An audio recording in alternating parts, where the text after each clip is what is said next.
Hello, we'll be starting shortly. I'm just giving 1 or 2 more minutes for delegates to join.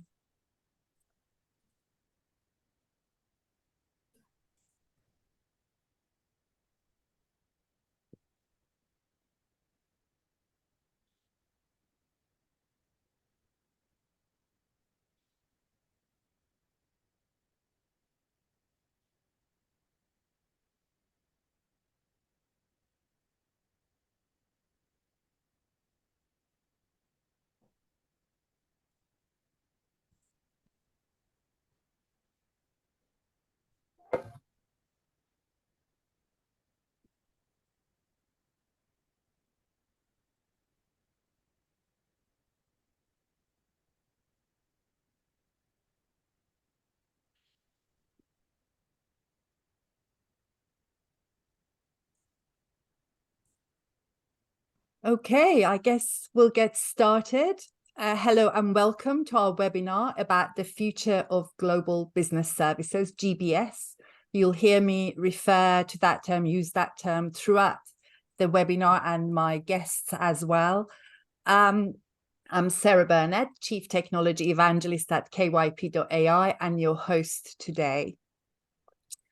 So in this webinar, we are going to focus on the challenges that GBS organizations face in navigating the trifecta of people, processes, and technologies. And this is against the backdrop of constant change.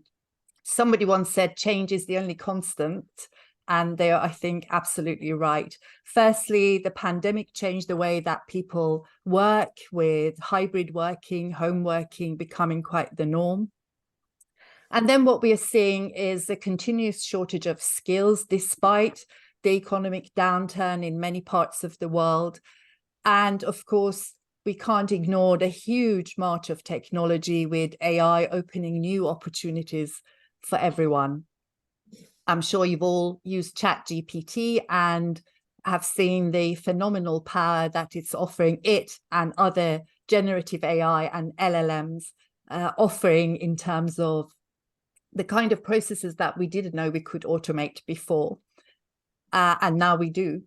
And then there is KYP.ai offering deep insights into processes, which enables incredibly detailed and database decision-making so that you can make better transformation decisions and automation decisions. I'm delighted to have two distinguished guests with me, Harpreet McCann and Frank Schuler.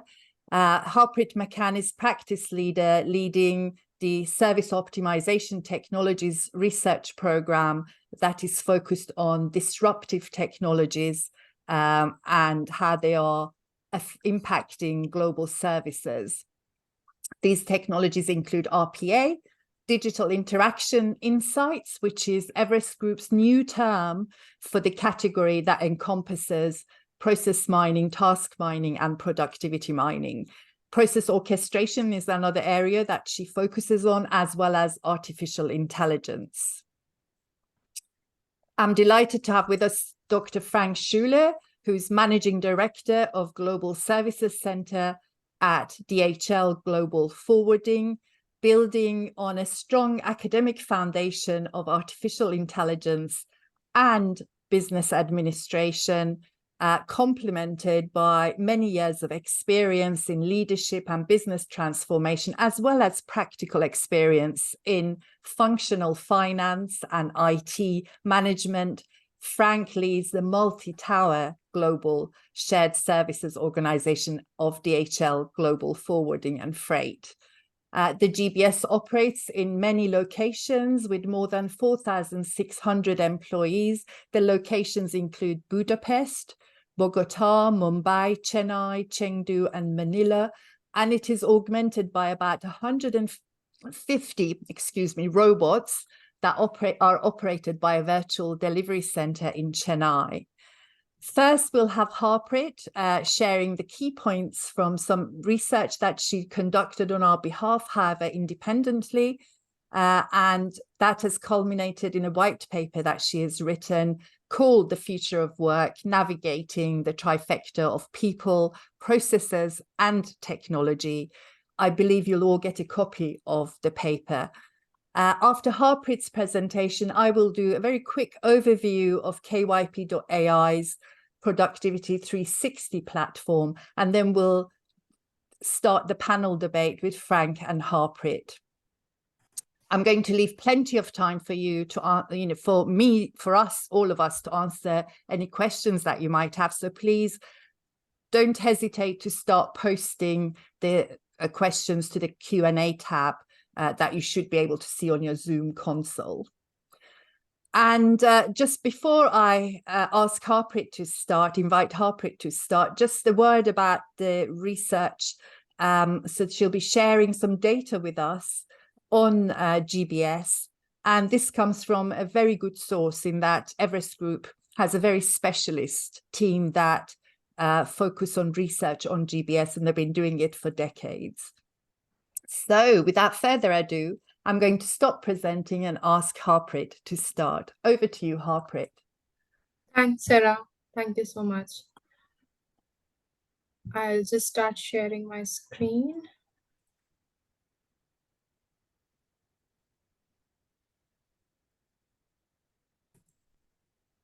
I hope it is visible to you.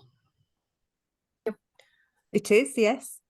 Thanks, Sarah, for confirming. Hello, everyone. A very good morning, good evening to all of you. I'm glad to be part of this webinar today. Thank you for joining the session today. I'm here, as Sarah mentioned, I'm here to share some insights from Everest Group's latest research about the future of work in GBS. My presentation today will focus on the role of technology in GBS and in enabling the evolved GBS model. It will emphasize on relying on data-based decision-making to embrace the trifecta of people, process, and technology to help GBS leaders achieve superior outcomes. A quick snapshot of my presentation structure. It is structured into 3 sections today. The first section talks about the evolution of GBS. Then we will deep dive into the role of technology in GBS and how we see it playing out. I will close with a couple of slides on journey to scaling up technology adoption, which will include challenges that organizations face and best practices that they can adopt to drive greater value realization. Let's start by looking at the evolution journey of GBS, Global Business Services Organizations, right? The slide that you see presents the distinct phases of GBS evolution journey as Everest Group sees it. The first 2 phases, which is arbitrager and service provider, while the other 3 phases reflect a more mature and evolved GBS model. As you would all agree that shared services organizations have focused on labor arbitrage, cost savings, and skilled and reliable delivery of transactional services. But with increasing maturity in the breadth and depth of services delivered, these organizations have really evolved. They are focused on delivering transactional as well as high-skill services now, right? The last stage that you see here really talks about how GBS has become an integrator and an innovator for its parent organization today. They have really become an extension of the global enterprise, playing an active role in all strategic initiatives. The next page that you see talks about what does keep the GBS leaders awake in the night, right? What bothers them, what troubles them. One other thing definitely is the talent shortage that GBS organizations face. GBS leaders face a dual challenge of meeting their business goals, delivering value to their parent organization, while meeting employees' rising expectations. Attracting and retaining talent has become a key aspect because it gives critical competitive advantage for GBS. And ensuring productivity of these employees is very, very crucial to them meeting their output expectations. But what happens as GBS tries to maintain a satisfied and productive workforce? As you see here, today 60% of organizations are adding more work. They are expanding their scope. More than 70% of GBS leaders say that they struggle to hire top quality talent. And some other data points that you see here from Everest Group research on shared services, like 75% of GBS employees are looking for a job change. What do these stats indicate? These clearly indicate the challenge that is hovering on the GBS organizations today. And as we talk about talent shortage, one of the key reasons is evolving employee expectations. Employees today are requiring very new things than what employees used to ask their employers maybe a couple of decades back, right? They look for flexible work-life balance, more autonomy, more employee-centric work culture, more open culture for communication. They look for continuous learning and growth, and they are very open to adopting new technology innovations to improve their performance and improve the meaningfulness of their work. Many friction points today stem from the inadequate visibility into task. GBS leaders, managers have very limited or negligible visibility into the work that employees do, and that results in their inability to meet these evolving employee expectations. As we move to the next section, we will talk about how a technology can help GBS leaders overcome these challenges and better handle the talent shortage, meet employee expectations in a more efficient manner. We will also talk about how it can help enhance employee potential as well as experience. And overall, we'll look at the benefits that it can offer across people, process, and technologies that GBS have adopted. With that, as I move to the second section, the page that you see in front of you gives you an overview of the technology that we're talking about today. As Sarah mentioned, Everestrup calls it digital interactions intelligence. We see this technology as being able to capture user interactions, human machine interactions in the form of metadata, and aggregate this data across multiple users and leverage AI to analyze this data and identify patterns and sequences in the logs, in the data that has gathered, right? And it would provide leaders, provide managers with business insights that span people, process, and technology. The first key insight, right, that the business insights that span these three dimensions are very, very crucial and can lead to a variety of applications for GBS leaders. As I talk through some of these applications, I'll just quickly talk about a few here. The applicability and potential of digital interaction intelligence in GBS is a very important aspect because there are a lot of factors that make GBS a very strong candidate for adoption of these technologies. GBS organizations are at the forefront of innovation, as we all would agree. There are work streams that GBS employees perform that contribute immensely to overall business processes. Today, GBS acts as in-house process improvement advisor for the overall businesses. The key first and foremost key application that we want to talk about this technology today is how it can help analyze user-machine interactions to get a comprehensive view of employee work practices, business processes, and technology application leverage. Right? It can help provide visibility into what employees are doing in the day-to-day work. How is the workload spread across individuals and teams? It could help assess dependencies and uncover innovative ways to enhance productivity. It can overall help orchestrate process excellence initiatives by providing data-driven insights into employees' work. The second application that I want to touch upon today is something that a lot of GBS leaders, managers would relate to. It is about identifying upskilling and training opportunities for employees and making sure that you are able to fulfill those training needs.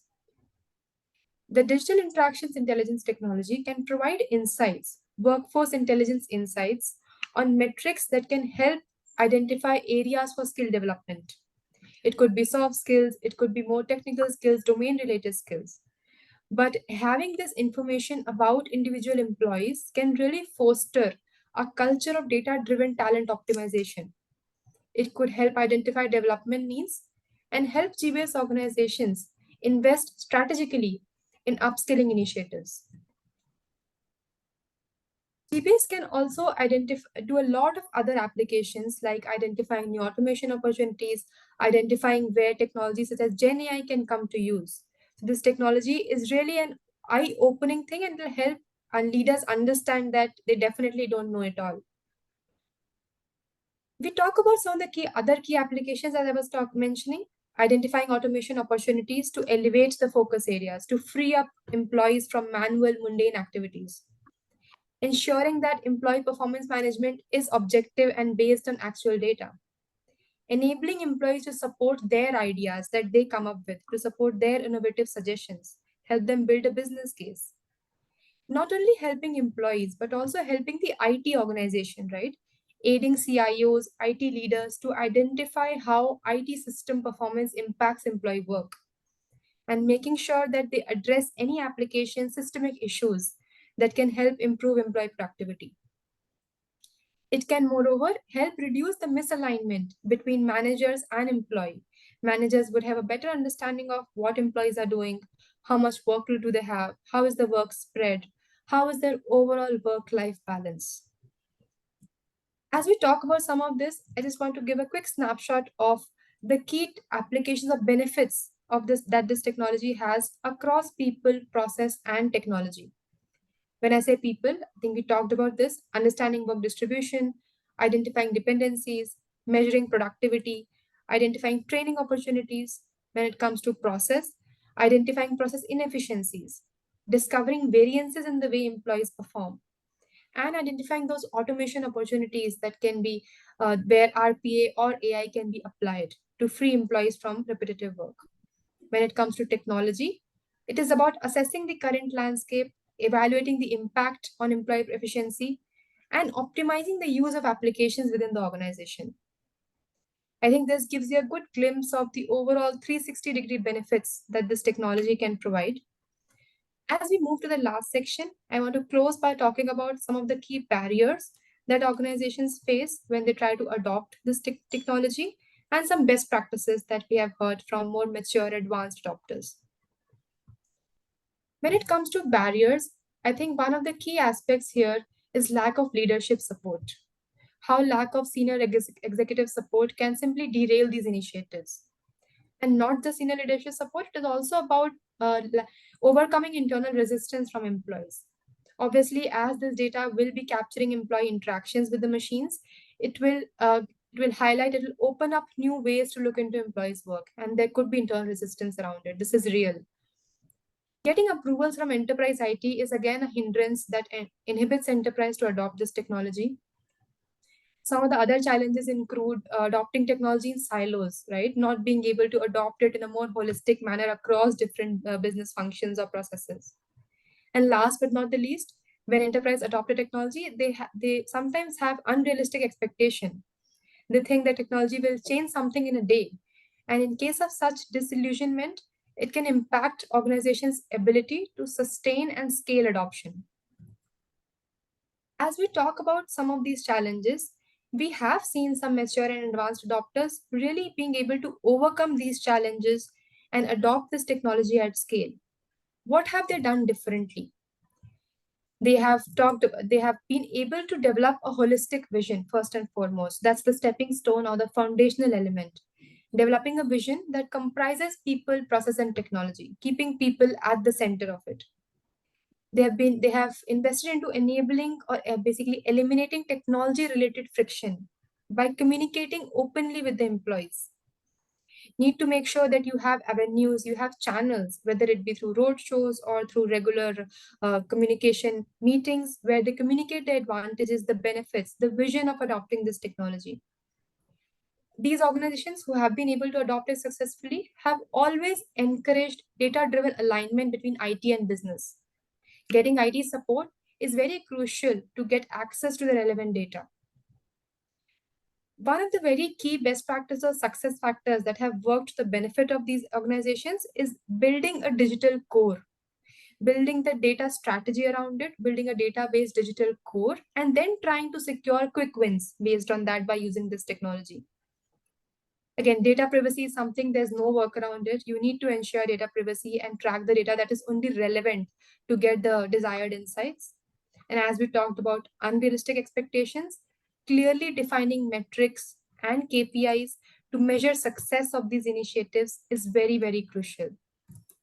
I think with that, I just want to close by reiterating that GBS organizations are continuously evolving to expand their focus. And they are truly emerging as value-add partners for their global enterprises, owning outcome responsibilities, driving innovative digital initiatives, and building solutions that directly impact customers. Leveraging this new technology can definitely enable them to increase the visibility into work patterns and become data intelligent organizations with highly engaged and motivated workforce. Thank you so much for listening in to me. With that, I'll hand it over back to Sarah. Thank you very much, Harpreet. I'm now just going to share my slides about the KYP 360 platform, but I do have questions for you, and I'll be posting those. I'll be posing those rather when we start the panel. So thank you very much for your insights. Just a quick overview, a 5-minute overview of our 360 platform, Productivity 360 platform. First, I just wanted to talk about the prevailing view in the market of what the technologies are in this space. Organizations seems to consider that there are two types, task mining and process mining. Process mining relies on event logs from enterprise applications and captures those and builds a view of how enterprise processes are undertaken. It can be a bit limited because it typically collects that data from one ERP application, for example. And we all know that employees typically spend less than a third of their time in ERP applications. So you want an end-to-end view of the process that could go across some systems. Of course, there are some processes that complete in an ERP system, but not everything does.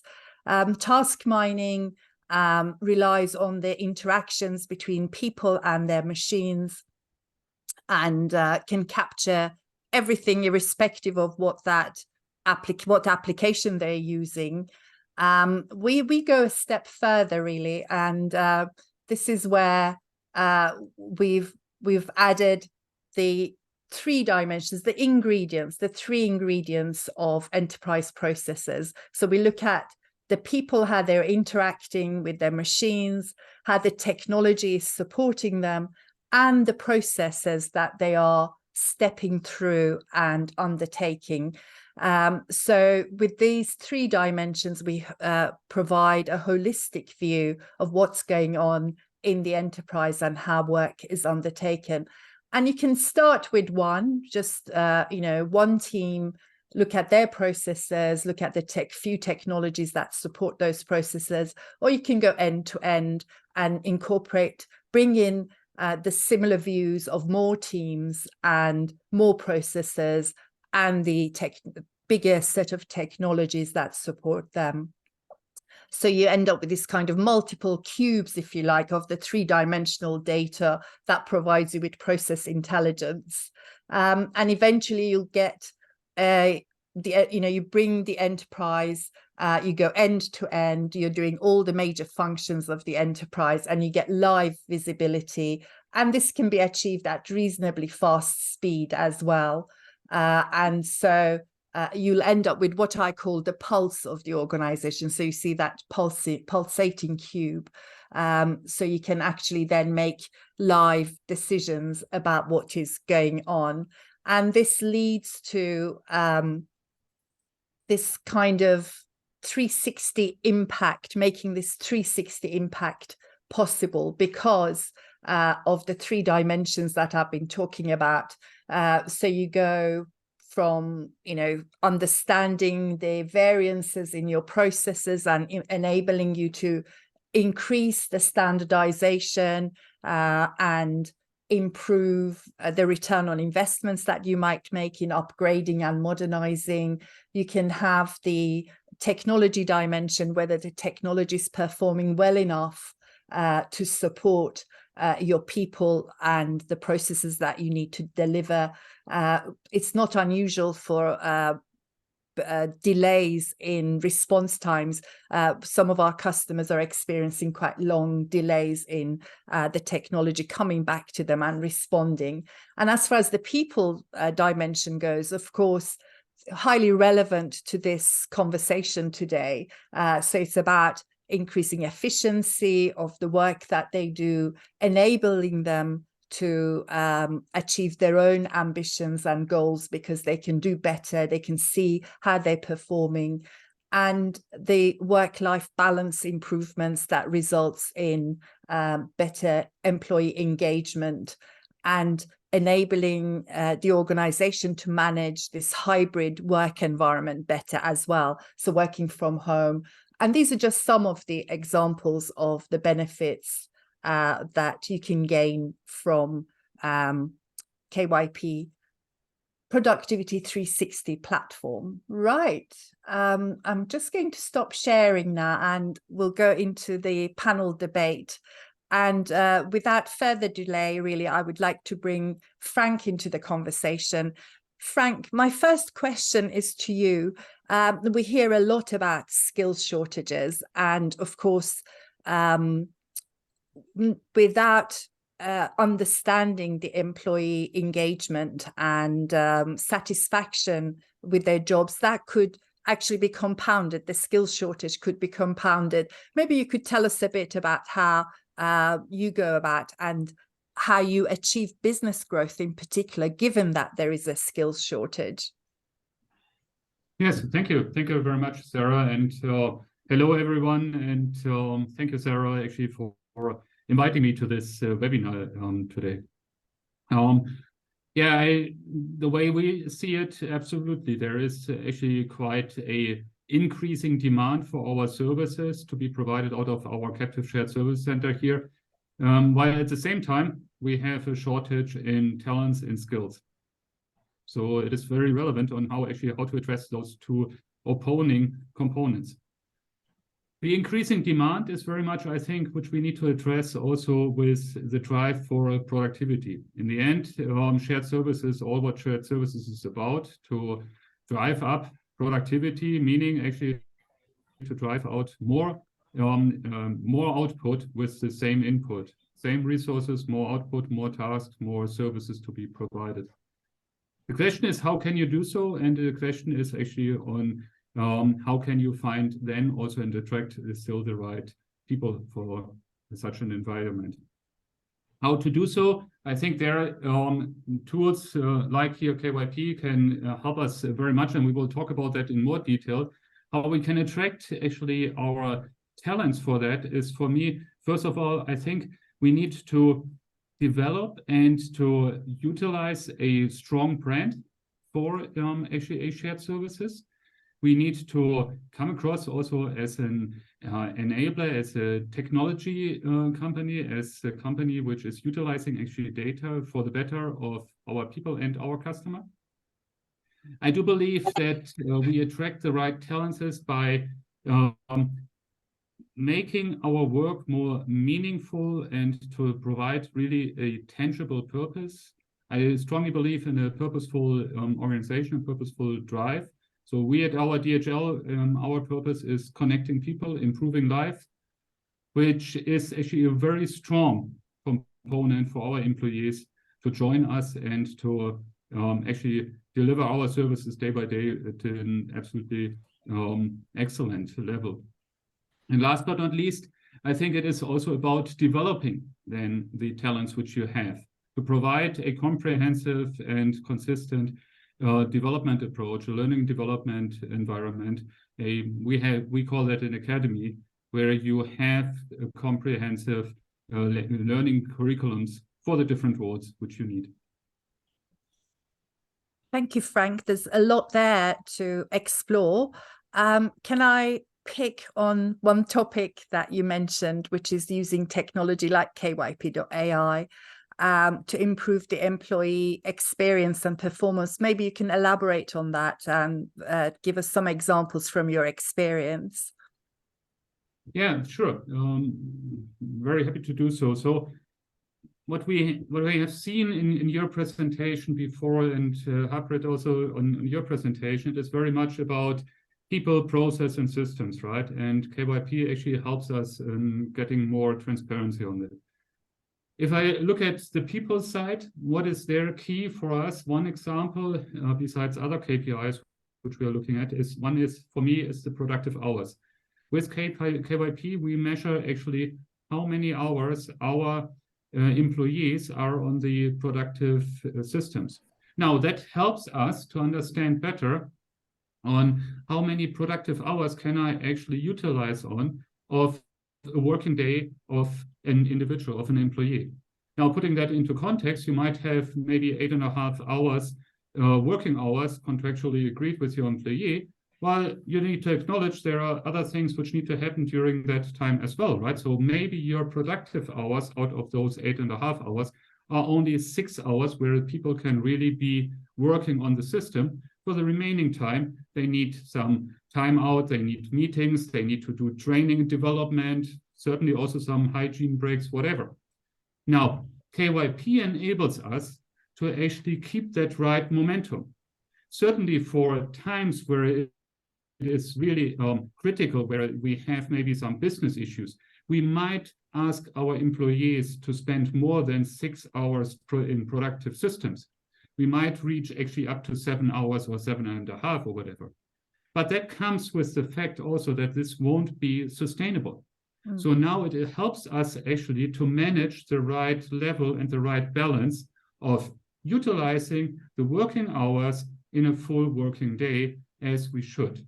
Not overstretching, but also not understretching. That is one of the examples I would see from a people perspective. From a process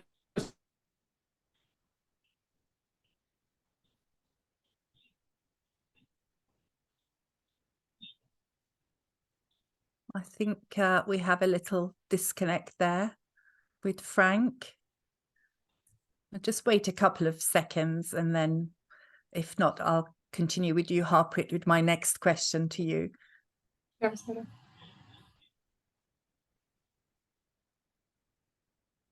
Okay, let me just touch on a point that Frank made, which is, with KYP.ai, he's able to see and understand the overall way that work is being delivered and make informed decisions about how employees are, whether they're overstretched, understretched, and make the right decisions about balancing work life and also what the organization needs to get done and get through. But I'm still seeing an awful lot of decisions made based on gut feel rather than data. And it's quite a transformation, isn't it, to go from that kind of practice to making decisions that are data-driven. Do you have any recommendations? What are your thoughts on this topic? And do you have any recommendations for enterprises? Sure. No, I think I totally agree that our inclination is to rely on intuition, right? It is deeply rooted in our nature. And it's like all business leaders try to find a way through a complex maze using our instincts, right? But while intuition can occasionally lead us to right direction, it's often prone to errors and could leave us disoriented. And I agree that the need for data-driven decision making has existed for long. Even AI has been around for some years now. But generative AI has really democratized AI.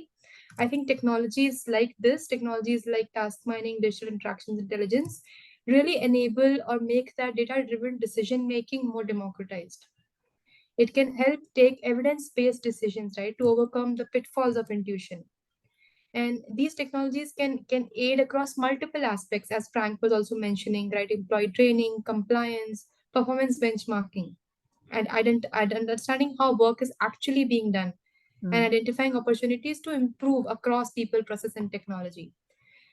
Just to add on to what I would suggest, or what I have seen some mature enterprises really do to enable data-driven decision making, I think first and foremost is establishing a data strategy. Having a digital core, as I mentioned in my presentation, having a strategy that outlines your data related goals. The second thing would be around tracking relevant KPIs, defining and tracking them. And also promoting collaboration, right? Ensuring that the data is looked in a more holistic manner and not in terms of data silos.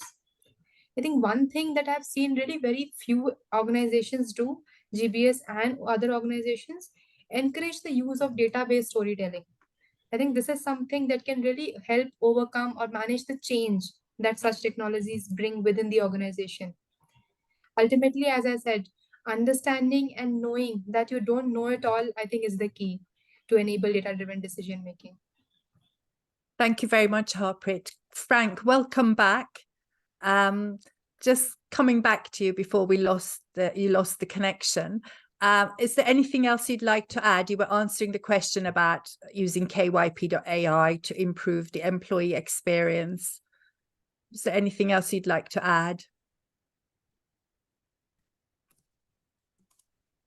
Thank you very much, Sarah, and I'm so sorry that I have those technical problems here. Yeah, I was just referring back to actually people, process, systems, right? And I think I was talking in particular around people. I hope you got all the messages on that.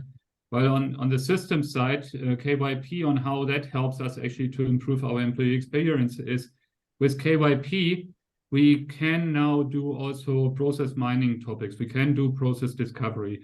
We can actually with that identify where are process gaps, where are unnecessary handover points, where is waste in the process. And with that, we can simplify the processes, and we can really improve then also our employee experience in actually doing their duty, in providing their services in an excellent manner towards our business partner again. So that's about the process component. On the technology component, KYP also helps us to identify right away where do we have actually automation opportunities, where could we use rule-based technologies like RPA, but also where could we make use of cognitive process automation, of AI technologies, or where can we use actually further OCR applications to better do the data extraction. So I think in all those three dimensions, meaning people, processes, systems, KYP gives us a transparency which we didn't have before, which helps us to really have an impact on our employer experience, on how they work day to day. That's great feedback. Thank you very much. Good to understand the benefits in practice from your perspective. Can I continue on the theme of technology and maybe get your perspectives on how it can actually help all tiers of the organization? So we've talked about work experience, the employee experience. What about managers as well? How can you improve their acceptance of technology so that they then take good advantage of it? That's really, I guess, is the crux of my question. Yeah, I think one of the core elements is that you're taking away a bit of the myths and the rumors about such technology, yes. Right? Yeah. What is all this data collection doing in the background, and what will the managers do with the data? Mm-hmm. I think that is something which we need to address, where we need to be very open in an open environment and an open company to drive also and support the right culture which you want to have in the organization. The way we addressed it is we actually put with the when we rolled out the application, when we implemented actually KYP, we at the same time implemented cockpits, as we call them, in the center, right away in the middle of the centers, large monitors, which actually make very transparent which KPIs do we have, which data points do we measure, and you see in real time what we would use also for decision making in the organization. That has certainly helped a lot. So it has taken away right away those myths and the rumors, what we would do with the data.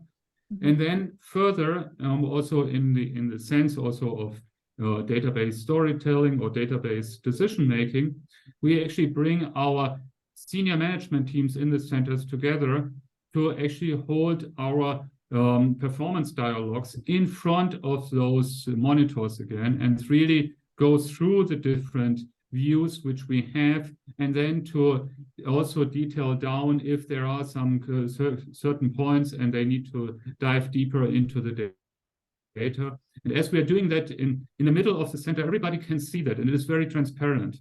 And mm-hmm. I think that helps a lot in the technology adoption by taking away this myth. Right, right. And, there's the ability to anonymize the data. There's the ability to show employees the data that you're capturing about them.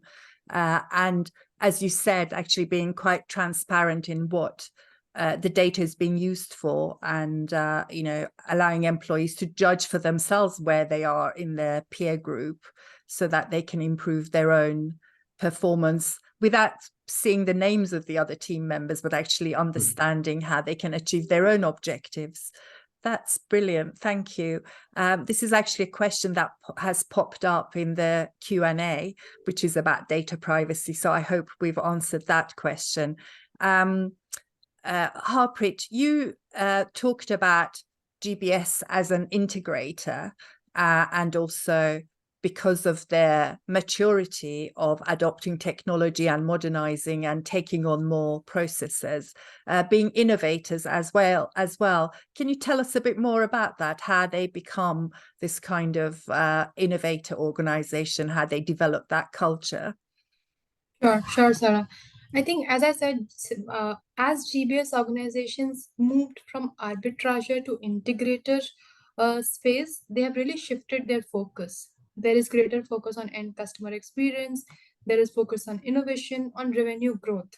I think people, process, technology ownership has become the key pivot for GBS organizations today. I think some ways I see that GBS organizations have really deployed multiple levers to re-engineer their DNA and develop this culture of innovation. If I talk about these levers, these include changes to physical environment, right? Like opening of innovation labs and digital pods, adoption of flexible working models like remote model, putting up innovation programs and recognizing effort of people who participate, driving experimentation mindset through gamification, or even deploying performance metrics that are linked to business outcomes and objectives. I think some of these initiatives have helped GBS organizations to lead that innovation culture in their organization. And overall, I think a technology like digital interaction intelligence really opens up that optimization and modernization cycle. It keeps it going. It provides you day-to-day operations data to uncover new opportunities for improving process, for innovating, right? And it can uncover such opportunities that shared services organizations would have never dreamt of even having. I think some of these technologies really make that experimentation for innovation more easy to do and easy to get onto that bandwagon. I think some of these things have really helped GBS to become that innovator. Right, right. We have quite a few questions coming in our Q&A panel. Just my last question to Frank, and that is about the ability to monitor the outcomes, Frank. So there we are. We find the opportunities now. We take data-driven decisions, and we make the changes that are required. I guess the ability to monitor the outcomes is really important. And can play a big part in the future decisions that we might make. What are your thoughts on that? Yeah, absolutely. I think it is absolutely crucial that when you arrive to process improvements, you're clearly defining also your success criteria and you measure against it. Yeah, those can be effectiveness parameters like service quality or whatever, but it could be also certainly also efficiency. Yeah? So FTE reductions, what have you in that direction. So I think it is absolutely crucial that we make it transparent how we will measure success and then measure against it. And when we see then the success coming out of it, then basis on that measurement, we need to then also, first of all, celebrate it, obviously, yeah, and make it very transparent in the organization in order to promote the technology also further and to leverage actually the usage of the technology as a best practice across into other processes and other use cases. Fantastic. I have a question here directed to you, Frank, which is, what would you recommend to your peers in terms of technology adoption? We are facing lots of internal resistance here in Europe. What made you successful? Good question, isn't it? It is. It is. I think, to be very honest, I strongly believe it is the open discussion around it. I think it is the open discussion. What I have experienced in our environment, in particular in GBS and in environments as we have them, you usually have a younger workforce, which are in general also more open already for technology and for new developments. So we should not hide away, but be open of what technology actually allows us and what opportunities it can bring, and look at the opportunities also from a how should I say, from an impact also to the employees. It can have also in a positive manner. What I mean by that is, for example, as I explained the example with the working hours. For me, that's a core element. You can talk about, well, with this technology, we will be able to bring in productivity and therefore actually take out people.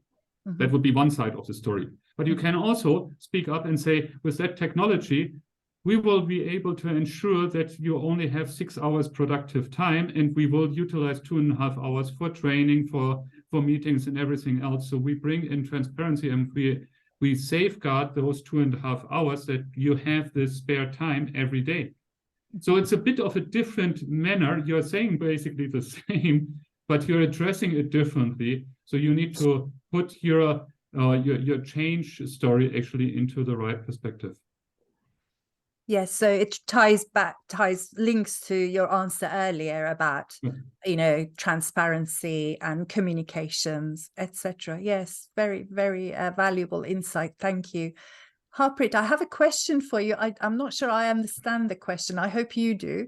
How can the measuring of people fear be mitigated? How do vendors address this? Does that make sense to you? Yeah, I think more than vendors, I think it is about organizations that need to address it, is what I believe. I think I get the first part of the questions. I think people fear that how these technologies will impact their work.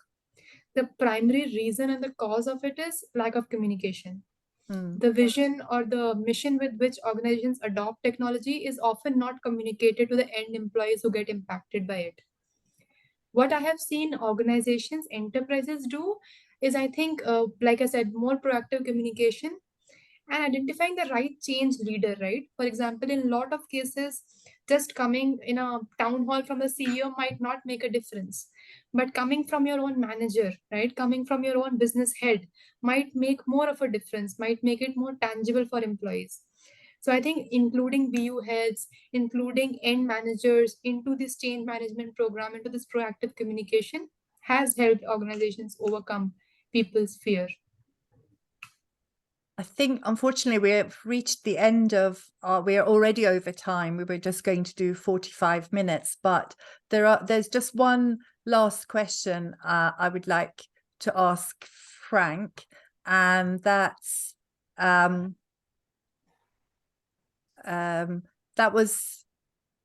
do you think it's possible to drive automation without data?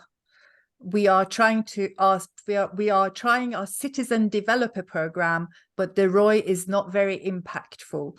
Do you have any recommendations how to move to your model, Frank? So first of all, I'm a strong believer in citizen developer programs as well. We have applied a CDP program also for RPA, quite successful. Is it feasible to drive that without data? I don't think so. Whether it needs to be the data from systems like KYP, task mining, process mining, or whatever, depends on the use case.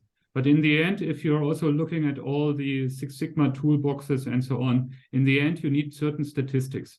If you want to drive for process automation, if you want to see a pattern in the process of waste and want to take this out, you need data points in the end.